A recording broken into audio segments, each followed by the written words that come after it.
All right, so you have a tremendous amount of responsibility. How do you balance your life? Because I think a lot of people we all have things in we all have work, we all have families, and it's there's a lot to do. So how do you balance being a well-rounded individual with leading 4,000 troops? Okay, so I'll be the first to admit I don't always get this right. I don't think anybody does.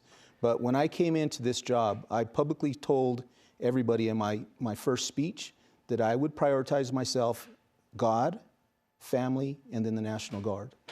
So, yeah. So sometimes my wife will tell you, Father Scott will tell you, sometimes I get those priorities wrong, but I try my best to keep those things in that order.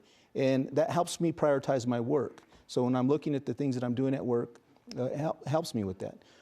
There's some folks that are workaholics, right? So I don't know if you're one of these workaholics, Colt. Right now I'm kind of a workaholic. So I would tell you that you have to have time when you turn off work. So what I've tried to institute with the National Guard, with the senior leaders of the National Guard, is don't email me after work. I'm not going to read your email. But if it's an emergency, call me, because that's what I'll respond to that. So I try to get out of this habit. See, if I email somebody at 10 o'clock at night, they feel compelled to email me back. And if they don't know the answer, they're going to get all their people up to get the answer. And so you get this never-ending cycle of people trying to outdo themselves to make sure they look good in front of the boss. And I don't want that. What I want them to do is prioritize their families. So at the end of the day, unless it's an emergency, don't email General Nava. Call him if it's an emergency. Otherwise, the email will wait until the next day. And so again, I'm trying to prioritize the families at that point. So I do my best to do that. Sometimes I don't get it right. And sometimes the needs of the National Guard rise to a level where I really have to spend a lot of time with that.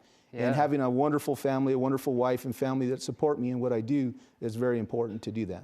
Yeah, I saw a photo of you and your grandkids all in your office, and it was just awesome that you're such a good granddad. They ambushed me in my office that day. But that's the best kind of ambush right there. Grandkids. Yeah. That's awesome. Well, I want to kind of know, what is your why? What is your why in life? My why in my life is my family. Yeah? It's the family, right? So my vocation, I'm a soldier. And I'm glad that I'm a soldier. This is what I was called to do. But I'm also a father and a grandfather and a husband. And so my why is my family. That's why I do what I do. You think about what I do. I put myself in this position as a soldier. The reason I do it is because of my family. I want them to have all the freedoms that are available to them here in the United States. And so I defend that. Thank you for that.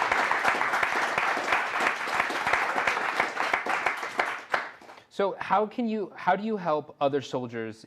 Well, your senior staff, you explained don't send me emails after 5 o'clock. What about with just your other 3,950, whatever of them that don't get to see you one-on-one? How do you try to get that message to them? So part of it is I walk around and I talk with them. So again, I started out as an enlisted soldier. I did every single job that are the unlikable jobs, right? Cleaning latrines and sweeping and mopping and all that stuff. Well, I go to them. I go to them and I go visit them. So we call it battlefield circulation. I go around and I see them where they're at, where they're training. I talk with them, ask them questions. Of course, when I saw a general, a two-star general, when I was a private, I didn't want to talk to them very much. I usually went the other way. So that happens sometimes, but it's a way that it goes. It's the way that it goes. I'm on social media, my Facebook page. My daughter laughs at me because I don't have very many likes, but I'm trying. I'm trying. But I get lots of messages through Facebook, actually, and hey, I got a problem, and I'll push it to the right people to take care of their problems. I respond right away. So that's part of what I try to do. That's nice that you're really accessible to everyone. I try to make myself as accessible as possible. Of a leader.